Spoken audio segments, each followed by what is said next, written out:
welcome to the Africa Centre. Today we are going to be launching Gina Miller's new book, Rise, an exciting memoir about her life since suing the UK government over Brexit.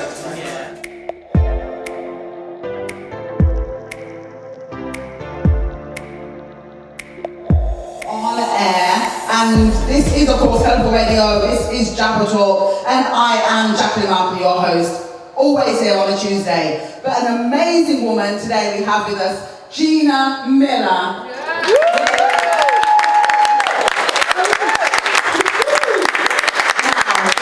Hello, Gina. Good morning, everyone. Delighted to be here. I know that this is going to be a feisty interview. So, you wrote your memoirs, and for those who haven't read it, there's copies here, so everyone's able to get copies, and you'll be able to, we'll talk afterwards where they can actually get copies now. It's a fascinating book, a fascinating life you've had. Before we even go into what's the contents of it, I have one question. Why did you write this book? Why did you write this book? Because it is so open and so honest, and so you're pretty much naked, you're emotionally naked in this book. Why did you write this book? Well, after the court case and everything that happened, I was approached by quite a few publishers to write a book, either on Brexit or on the court case, and I just thought, no, that's not how I should use my voice. If people are looking up to me, then I have a responsibility in the messages that I give to them.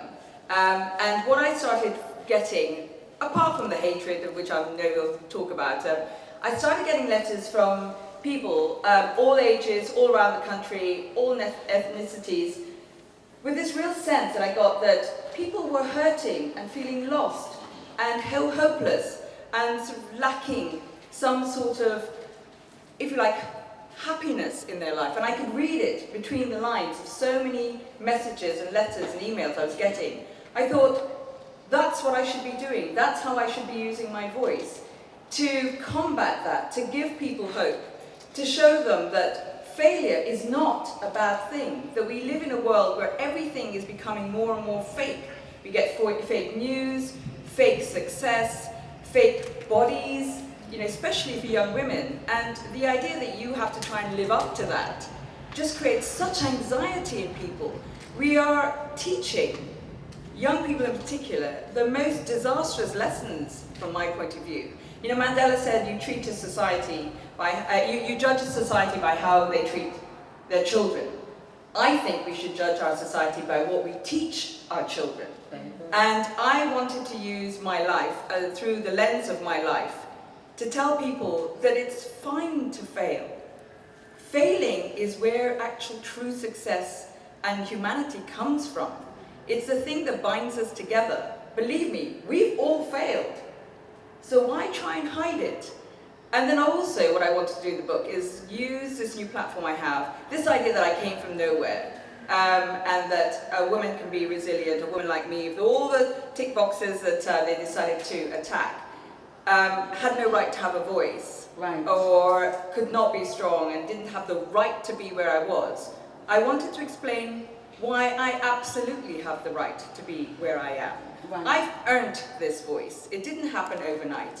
And my surviving my struggles means, fatalistically, I'm exactly where I should be, doing exactly what I should be doing, and standing up for people, because I understand what hurting and failing and being broken means. Right, absolutely. And you will discover when you read the book, there is so much to go into. So, for those of you, maybe you've been abroad or you really don't know who Gina Miller is and what she's achieved, aside from being a philanthropist and a businesswoman, she started with 3. There was herself and 2 men, and then of course when the pressure hit, the 2 men kind of disappeared and left her to stand alone. Literally what happened? Yeah, can I say, thought I was going to lead the way and others would follow. And every time I looked around, there was no one there. Even today, when I've never stopped fighting. I think I've been an activist for nearly 20 years now. This is, as I said, I didn't just come from nowhere. And you don't always be a successful activist. You can actually be behind the scenes and be the person who connects and enables other people in their activism. So I've been doing that for a very long time, and I thought this time I would enable other people, other institutions, academics, businesses, people who had deep pockets, because believe me, doing this on your own, both financially as well as emotionally, is extraordinary. I mean, you know, I'm leading in every possible way, and I thought others would step up. And what I discovered is, in an environment that was very febrile, in which fear was being used to manipulate and shut down conversations, that people didn't feel that they could step up. And I was not going to be silenced. When you read the book, you'll understand why. I'm not somebody, the more you try and bully me, the louder I'm going to speak. And so the bullies have never won, but they did, I do understand, and I don't blame people. The two men who melted away, as it were, I absolutely understand why they did, because they had more to lose than me. And I say that because there were much more public figures than me. Right. Very wealthy, very well known men in British society, white men in British society, and they had more to lose than me at that time. I wouldn't say the same now, but at that time they were far more well known than me. So I thought, I'll just get on and do it. A trait of yours that, well, from what I'm picking up in the book, I'm not claiming to know you, but I know you now a lot more through your book. Well, I am very, as you say, emotionally naked in the book. I Totally. am completely honest about everything, because I think there are still taboos in society that we don't talk about, such as domestic violence, talking about rape, talking about kids with special needs, what it's like to be a mother, fearing every day. And I talk about all of this in open honesty in my book. Yes. Because if I can survive it, so can anybody else. And actually, what I've learnt about how you survive it, because I hope you've got from it some very practical tips. Because I'm not one who likes these books that try and encourage you, but make you feel worse. It's like, they're so unattainable. And I'm warts and all in my book. And I really try to be very practical of step by step how you pick yourself up, how you live with yourself. Because at the end of the day, that's actually the person you have to live with, is yourself. Exactly. And I'm using the lens of my life to bring, hopefully, other people an emotional state where they really like themselves. And from that point, they can go and help others, because they really have a great view of themselves. Right, because I mean, I don't even want to get into it so much, but like when Gina's talking about the fact that she talks about all these things, I mean, like, the rape is around that long, and she doesn't even use the wording. The domestic abuse is around that much of the book, and she doesn't even go into it. She doesn't actually say, oh, this is what he did to me. Through the traumatic things that Gina had gone through, would have used pages and pages and pages to talk about that. But Gina in her book has used pages and pages and pages to talk about what she did and how she overcome and how she had to use those experiences to find something stronger, find something. So I would say I would never describe you as a victim, even though you've been greatly victimized,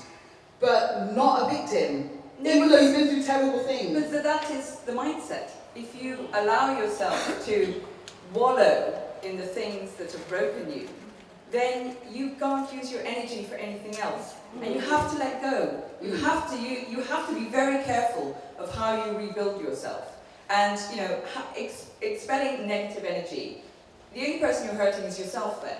You have to actually use every ounce of that energy to build yourself back up and to learn from it and to be really honest about what you contributed to the situation, because it's never 100% somebody else's fault. It might be 90%, but it's never 100%. So I talk a lot throughout the book about listening to your own voice. Yes. Because I think with modern society, what we've done is we've drowned out our own voice, and yet it is the most important thing we have. We are animals. We have that instinct of how to protect ourselves, how to hear our own voice, how to instinctively know when something is right or wrong. And what I also wanted to combat in the book is language has been hijacked by many people in many places who use it to subdue us and to make us feel weak, that we don't know what we're talking about, long words, descriptions, technical terms. Just speak in a way people understand. What are you trying to do? Beat yourself up and make somebody else feel stupid? That's not what language is, and I wanted to use the language of my book to connect people with each other, not to alienate them. Right. And so those are the sorts of things. So I'm very, one of the criticisms I got told by somebody who reviewed the book is, oh, we thought it was going to be more intellectual. And I thought, what do you mean by that word? Well, the point of this book is, it's about helping people feel that they have a place that's worthy in life. I don't want anyone to feel unhappy. And more people I meet, of all ages, or I use the phrase in the book, are in mourning for their lives. They walk around with this cloud around them. And to me, that's the saddest thing. We're joyous human beings, each one of us. And we have to find enough hope in ourselves and in each other to come together. And there's so many messages that I've tried to put through in this book about positivity and about hope. Absolutely. Not about division or discourse that means that we have anger rather than hope. My mother was very, very strict. Yeah, exactly. And I used to pretend I'd lost my things. Believe me, I'm slightly OCD. I don't lose anything. But I never told her until I was an adult. So I take the licks because I just was happy that I was making the other kids happy. So yeah, I talk about my parents a lot in the book. I know, and it's beautiful. I also noticed you are constantly protecting others. You've always found a way to protect others. Like when you then started, because you got so much abuse and hatred and death threats and horrendous threats. I mean, you were talking about reading through 3,000 threats and horrible emails. I mean, really, really seriously, that had to go to the police when she had stood up against the government, against her own life and against her family and against her children. But you made sure your children were protected from that, and then you even made sure your staff didn't have to read those anymore, and then you made sure your husband didn't have to read that anymore. I mean, you are somebody who is just determined to protect others. I don't understand why you would... I have no understanding why I would blame somebody else, or why I would put that burden on somebody else.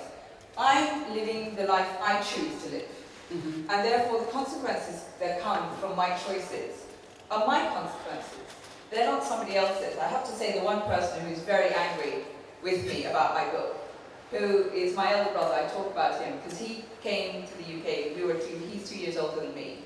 And I don't know if any of you know the history of Guyana, but we had a dictator who then brought in currency controls. So suddenly we were here 2 years and currency controls were brought in and my parents couldn't send us any money. So they put a little bit aside for that term's fees and they managed to buy a small flat. My brother was 15 and I was 13 and we started living together on our own. We had to find a way of working and all through my life we've stuck together, but my brother didn't know many things that happened to me until he read the book. And he's really angry because he said, he feels, why the heck didn't you ask for my help? And he feels really angry with me that I didn't reach out to him. But at the time he started having his own family, he had his own responsibilities. I had to live with the consequences of my life and my choices. And also, I'm always thinking about the long term. I'm not a very short-termist person. And so if I could understand why somebody is doing what they're doing to me, if I can help them, then they can then go and help others, and they can change. They're the best advocate for change, not me. To change somebody else's mind who is in the place doing the hurt, to get them to be the change makers is the most powerful thing you can do. So that's the long-term goal that I always have. I need to walk in their shoes, I need to understand them, they need to understand me, and then they can be the change makers. And that's the thing that I've always done. And I worked that out from a very young age, and that came from my father. My father was an incredible person. You know, one day I might write a book about him when I get over the trauma of writing this book, because believe me, writing a book in 4 months was quite a task, because I had nothing else to do. You know, this was a young boy who at 14, my father was selling petrol, had no schooling, saved up, and went to school in the evenings, and rose to become Attorney General, and one of the most respected international criminal barristers in the world. Wow. And he and I were incredibly close. And before I left, he would come home, he would brush my hair, we'd sit, we'd talk. He'd tell me about his day, he'd tell me about justice. You know, every conversation was about how he viewed the world, how he viewed other people, what was happening in their lives. And I grew up at his knee, understanding my place in the world. And that's a gift more powerful than anything anybody could ever give me. Yes. I hadn't even decided on the title of it. I think it's funny, so they're banning a book. I hadn't actually decided what it was going to be in the first place, which is bizarre. And I think on Facebook the other day, we're aware that there's a campaign to burn the book. And it started the other day, which is just extraordinary. And I jokingly said to the guys, I said, don't worry, they'll have to buy it first.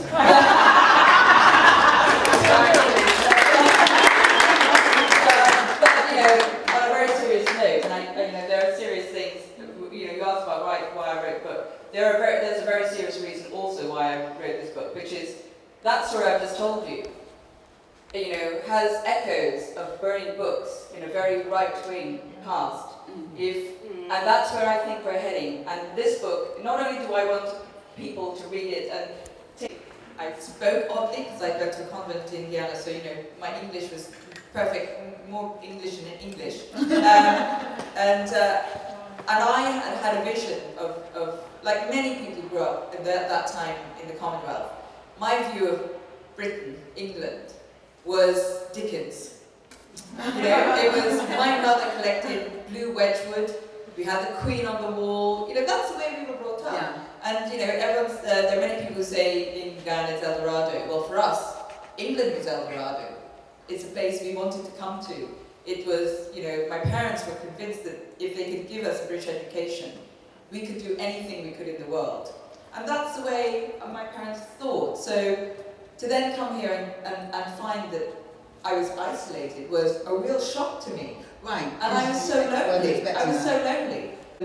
We didn't have that sort of comfort of knowing my parents, so we had to grow up really quickly. Yeah, I can imagine. And then, just on the particular story that you talk about, it's like the bullies at that time, and led by one particular girl, the ringleader, she'd taken the perfume and then tipped it down the sink and filled it with water instead. So then when she went in the night that night, and she knew it didn't smell of her mother anymore, so then she worked out what it had done, and they were all watching her, they knew that she just discovered. Cried. And so what she did was she held all in, which you will see is another tray throughout the book that you hold it in. You then go to the toilet, you then weep 1,000 tears so that no one sees you, you weep alone, and then you come out.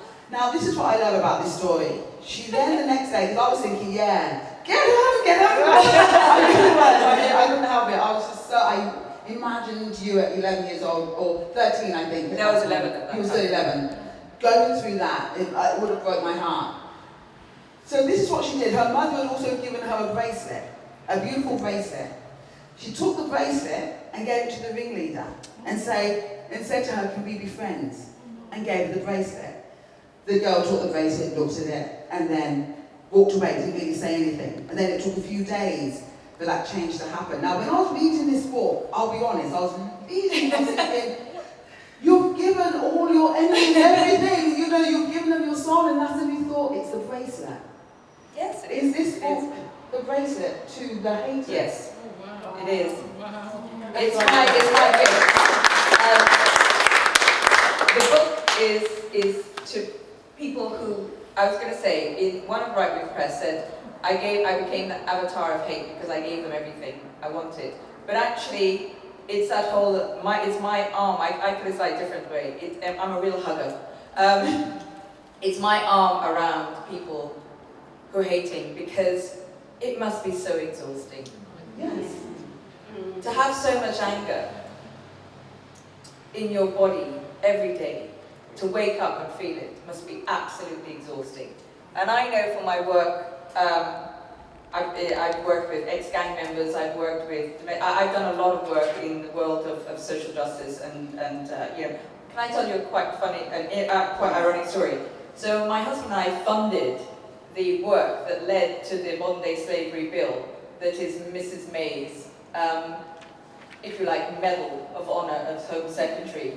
We actually funded that report and did the work behind that. So I've been working on modern-day slavery for many, many years. Again, quite another irony there. Wow. But in that, I've come across so many people in life who had more tenderness, who felt that somebody cared and somebody understood them, and put an arm around them and gave them a hug. We wouldn't have so many haters. We wouldn't have so much waste of human energy. Because actually, that's what we need to build up society, is positive human energy. And that's not where we are at the moment. So as you rightly, it's the bracelets, it's a hug, it's an arm around, it's for people, because I know many of them won't take the time to read the book, but for those who will maybe, the door is slightly ajar and there's a light, and they can maybe just push the door a little bit more open and pick up the book and read it. I hope it makes them think differently about people around them. Yes, and what people's motives are, because one of the The legalized looting, as I call it, is what they practice on a daily basis, and I tell them that. I've been, my husband's helped me, but the work we've done, just to explain what I consider a success is that in 10 years I've managed to contribute to 3 EU directives. 2 come in this year, 1 next year, that will completely change the landscape for pensioners and savers across the whole of Europe when it comes to transparency and how people behave. And I can do that because I dare to do it. This is the idea. When I say to young people especially, when they say, but Gina, it's so hard, I said, look, think about it, not that I'm a betting person, but think about it from the point of view. If you go and ask and do something, the answers are likely to be yes, no, or maybe. That's a 33% chance. Tell me another part of life where you're going to get those odds. So you might as well ask. You might as well try. It's what's the worst that could happen? And that's the sort of things I've done in the past, but it's incredible how much you can achieve if you dare. Right. If you dare. If you dare, and life is short, why not? It is. I mean, how many women in here feel like you have the same kind of tenacity and strength that Gina has? That's amazing. I'm brilliant. I'll put my hand up so you can. I don't. No. But you can learn it. No. This is something really important. I discovered that very early on that I had a particular strength of character. And I just knew it.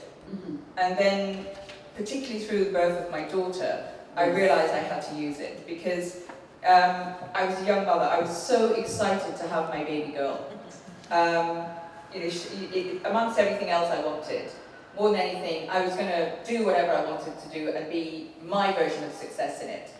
But also, I wanted to be a mother very early on. But people forget that the NHS was on its knees in the 70s and 80s.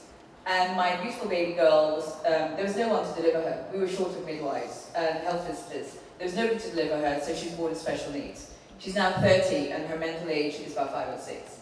And I, that was, and I had to fight her because we're talking 30 years ago. Statements, special needs, what was that?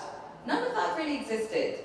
So my first big win was actually getting her statemented and introducing statements into the system at quite a young age. So I learned, and I didn't do it just for her, I just knew that children needed to have that facility. And that's what, the legacy of what I do is helping others, and that's what I want to do. And that's what I tell my children, really being successful about, is what you have done, what it means to other people's lives, not what it means to your life.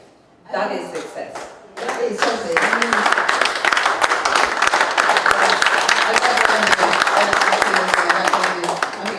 What are you up to? What's your motive? Mm-hmm. What is it? And I said, look at my life and tell me what you think they are. But of course, they painted their version of my life. And then it normally comes back to money. As a society, we have a really bad attitude to money and success from that point of view. We have this dirty word. And I just say, so what is the lesson you're teaching your children? Get back to this, is that don't be successful, don't earn money, because then it silences your voice. It takes away your right to speak up.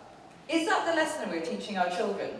So why bother to work? Why bother to do anything to make you successful that might also bring you money? It's not the money, it's what you do with it. It's a responsibility that comes with money, with position, with success, that marks out your life. And believe me, I understand how irresponsible people are. I mean, one of the big things I've been championing for a long time, and the platform I now find myself on really gives me the biggest battle I will have in the future, which is reforming capitalism to responsible capitalism. And I have every intention of doing that. Because the idea of a single bottom line about everything is about profit is destructive. It's actually about a triple bottom line, which is people, profit, and planet. That's where I need to get to. And reforming capitalism is the thing this platform I now have will allow me to achieve. And I have no intention of giving up that dream that it will be achieved. That is brilliant. This is lives I read about. And you're pulling faces. I read it, you wrote it. I mean, it's not my fault to have that. That's really kind. I was really kind. I mean, I tell you one thing I did find extraordinary about the book, writing the book.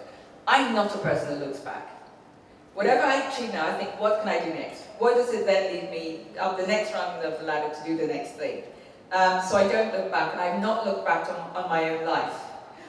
And so writing the book has forced me to do that. And I never knew the patterns of my life. And so actually, I've learned from my own book something that I didn't know about myself. So that I found incredibly illuminating. It must have been, because it was for me, and it's not my story. And I was like, oh my gosh, did you know she was doing this from the age of 5, 6, when you were growing up? This is what you were doing. As my husband says to me, he said, I'm mental and physical fidget. And if the ants could talk, I'd be lying on the floor talking to them. He's absolutely right. It was a common thing to send your children to the grandparents.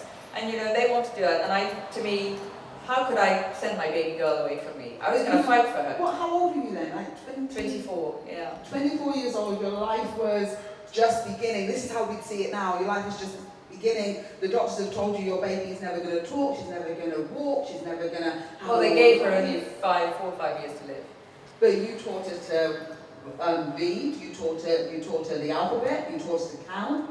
And then, but the problem is she did such a good job that when she then did start school, they said she's not special needs enough. So she couldn't get the extra support that she actually needed. Yeah, but it's now, again, I meet so many parents with children with special needs who need help because they are carers all day long and nobody really cares about them. And I wanted, this again needed to be an arm around them. In every chapter, I've tried to put an arm around women. And the chapter we talk about domestic violence, I think is one of our last taboos. Because people think it's a certain type of woman who is uneducated, come from a certain background. Actually, it can happen to anyone. That's right. And what's the odd thing, and I talk about it in the book, and a particular group of women and men who suffer from domestic violence that I wanted to reach out to were the ones who are really special.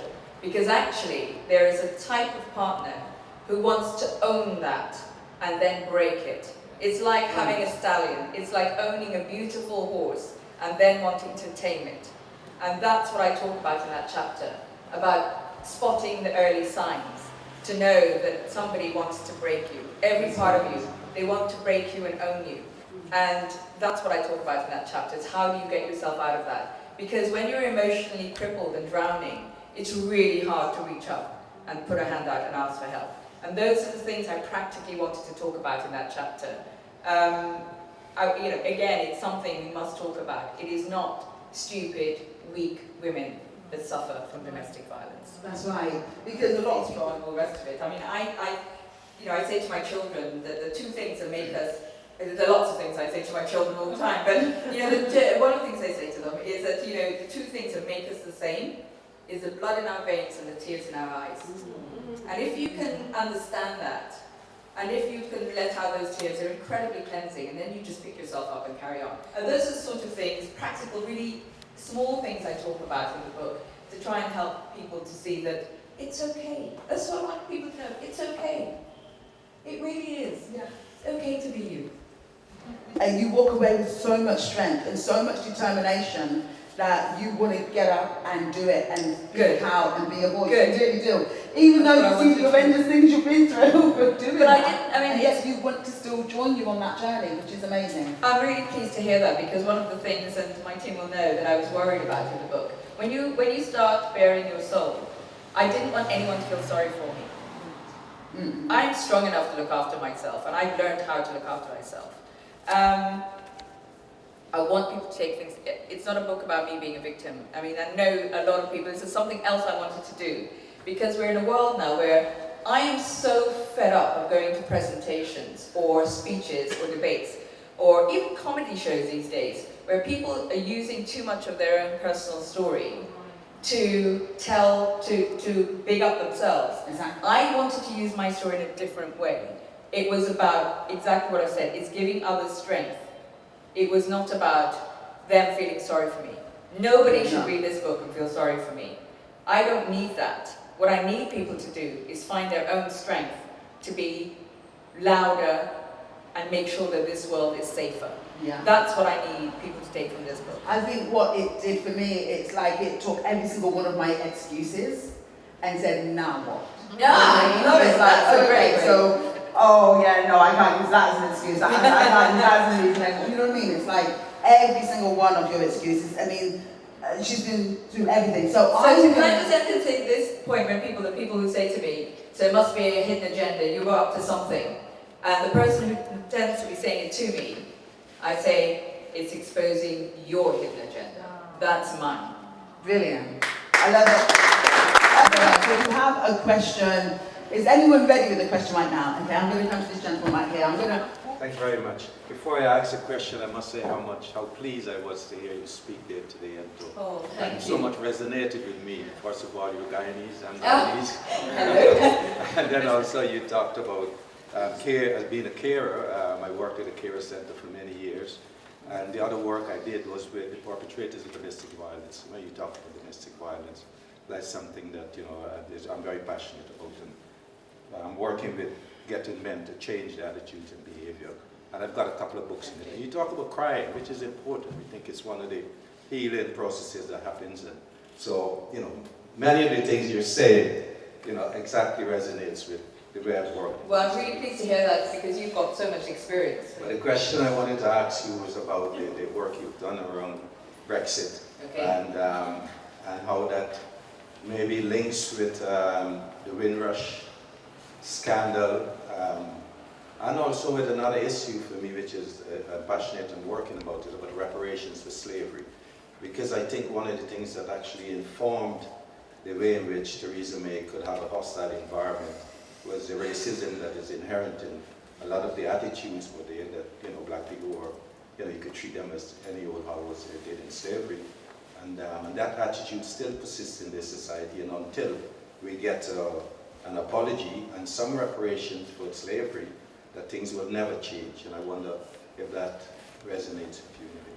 Well, I think from the experiences I received, I didn't know there was still as deep in society, because I'm told that I'm a slave, I should be locked up and just brought out once a day. I write in the book of some of the things that I received. The fact that a Viscount went to prison for offering £5,000 to have me beheaded because I'm an animal.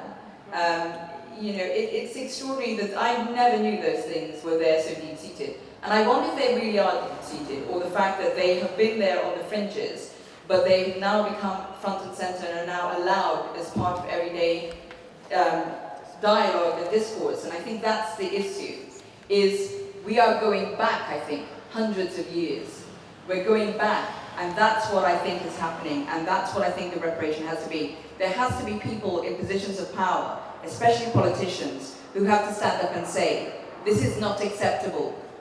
Each one of us is valued. The people who have built this country come in all sizes, shapes, colors, religions. They're not doing that, and that's a reparation they need to say. That actually they have to acknowledge the contribution of the people who were brought either as slaves or as indentured labor, or later on, in the 50s. There has to be an acknowledgement that people who built this society are not just the white indigenous population. And that will go some way to healing where I think we are. Because I am extremely, extremely worried about the phrases that are being used, that are being allowed to be, under the auspices of free speech. I think the language that's being used is inciting racial violence and discrimination. And they are not responsible, politicians, for not speaking out. When the chips are down, how do you actually keep focused and keep going on whatever it is you're working on? It's not easy. I've worked out that I need to have quiet time. One of the things I do is at that point when I think I'm nearly where I think something is impossible, and by the way, nothing is impossible. It's only impossible when you stop trying. And so I find a quiet place and I listen to my own voices and my own thoughts. I literally have no noise around me. And I listen to my gut. I mean, it's your second brain. I spend time mulling over, thinking, pros and cons, writing stuff. I debate with myself, and then I'll hold on to just 3 things. I'm very, very systematic in this. I challenge myself to come up with 3 stepping stones to where I want to go to. The power of 3 goes back throughout ancient history. There's very little I do without research. The power of 3 goes all the way back to the Egyptians and before. And understanding you see things in 3s means that you can compartmentalize them into tick boxes that you can manage and then go on to the next. And that's something I do. I come up with the 3 steps to get me to the next place. If you see the long road, it's impossible. Take the 3 steps and then the 3 steps, and then suddenly you look back and you're halfway there. How did you decide which accounts of your life would become the important messages in Rise? And is there a part in the book that reveals something about yourself that you didn't know? I'll come to the last part of that. Yes, the bit I didn't know was the patterns and the fact how I deal with failure, because I write a lot about lots of failures. And that's how I started writing the book, because there were many things that I could have written about in the book, and I thought, I approached it a bit, as I say, I don't tend to do things without a plan or a strategy. There's very little I do without thinking it through. So I sort of approached the book a bit like doing a business plan. I had an overall strategy of what I wanted to achieve, and then I picked out 15 events of my life that would show that, and I went for the things that were the biggest failures. So I didn't hold back on any of the things. I could have done the smaller ones that could have shown part of who I am, but I thought, this is a book about honesty. So I wanted to be honest about the things that have really been the most painful and have taken me to a better place afterwards. So that's how I approached the book. I would just like to say you're an amazing person. Oh, honestly. So my question. Oh, sorry. Hi. That wasn't loud enough. My question is, because I'm into performing arts, and I feel like it's very important to it's underrated, I would say. I'd like to bring it forward more into society and into our academia. Could you give me a tip how I could bring that forward and make my voice louder? I think I absolutely agree with you that the arts is something that's neglected. As human beings, we like touch, feel, laughter is so important. The full spectrum of emotions are important to being strong. And arts are devalued, and I think from you is start for the people around you. And then that is like a stone you drop, the ripples will then go further and further. So start with your community, whoever's around you, and then they can then amplify it, and that ripple effect will go. Rippling is really important. Okay, next question over here. Hello. Hey Gina. Hi. My name is Winston. Hi, Winston. So if you could go back, I guess, to when you was about 11 or 12, when you came into this country, what would be the #1 piece of advice that you give to yourself? That's a very interesting question.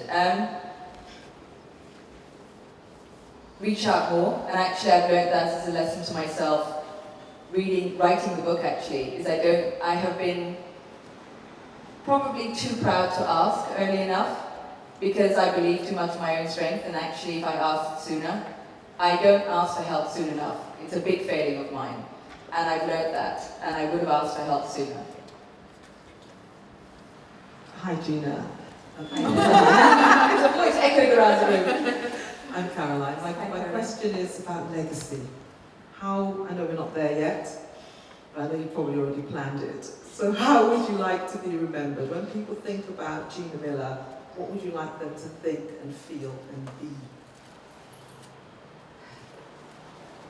I'll tell you what I tell my children, which is, what I want them to know is that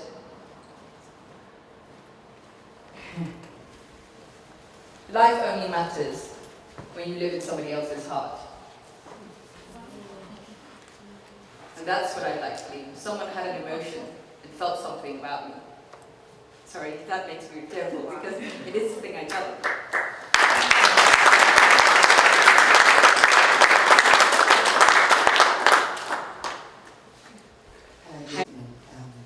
Europe's first majority black and minority ethnic orchestra, professional Wow. orchestra, and Gina Miller. Oh, they're amazing. And it's, I wasn't going to say anything, I'm just absorbing and absolutely nothing more. I mean, I feel like we're twin sisters in a way. But in response to, I can't remember your name, Isabel's question about the performing arts, I'm terrified about the way things are going right now in this country, especially with the introduction of the EBAC system, where the arts are absolutely being crippled for our young people. And something like 15% drop in children who are taking up music and things like that in schools. It's debilitating. And I love technology. I think technology is an incredible thing, and I think we've always had it connected with technology. I mean, I just think, especially music and technology, we've seen Beethoven smash his way through pianos, and they continued building bigger and bigger, more powerful pianos. We're going into a direction of artificial intelligence now, and AI will be taking care of an awful lot of things in this world, but not the creative arts. And of course, every child, I think, is crying out more and more and more. The destruction I see going on in our streets and in our communities is largely to do with most people not having any kind of creative outlet whatsoever, and that's what I'm fighting for. And I believe everyone needs to have a voice. I mean, you've expressed it in such a powerful, beautiful way. And 3 years ago, Chineke did not exist. And I've had an international career as a classical double bass player, and always being part of an orchestra, the only person of colour in my orchestra, but always being part of an orchestra and not having another voice until this penny dropped and there was a huge gaping hole. And ironically, it was Ed Vasey, the previous culture minister, who called me in and said, look, what can you do to help this? And the thing is, if I'd known about the stepping stones that had to be put into place, a sane person might never have dared to start it. But you mustn't fear what you think you can't do. You just have to make the first step, that first ripple of the river. Yeah, you absolutely do it. And can I just say, one of the things I concur with you on is the lack of engagement with the arts and culture, is that we're getting incredibly stressed emotionally, all this mindfulness. I say, I'm so fed up of hearing mindfulness lessons in school. I say to my children, I told the school, my kids are not going to it, is that the only mindfulness they're going to learn is to be mindful of others. And the lessons, instead of mindfulness, there should be music or art or culture, because actually those are the things that feed the soul, and we are not having it in our curriculum. But you have to understand something. When I say there's always a purpose, if we have a political, because everything is politics. Politics is policy which runs every part of our lives. It's not something that happens somewhere out there and doesn't connect with any of us. And if you have a policy regime which is far more going to the right-wing ideology does not value arts and culture. So remember, this is all part of a plan. They have no real love for it. Therefore, why would they protect it? It's these liberals and their arts and culture. It's being put into that same box. And that it's another fight, but it's a very important one. We have to protect the arts and cultures. We absolutely must.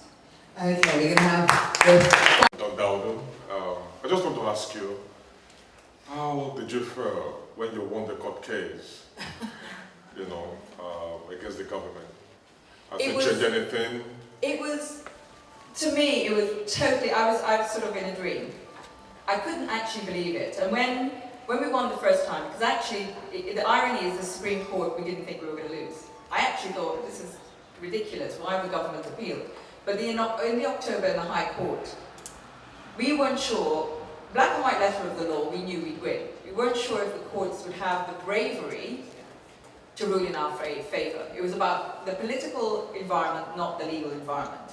So when we won, I was so surprised that they were brave enough to do that. I was really shocked. But I was so proud because what I knew we had just done, or what I had just done, was that I preserved 200 years of constitutional law. Because if the government had won, because we don't have a written constitution, any prime minister and an executive, a handful, could have sat in a dark room and decided our futures. And our win made sure that was not going to happen. And that was the biggest thing, and I was very proud of that.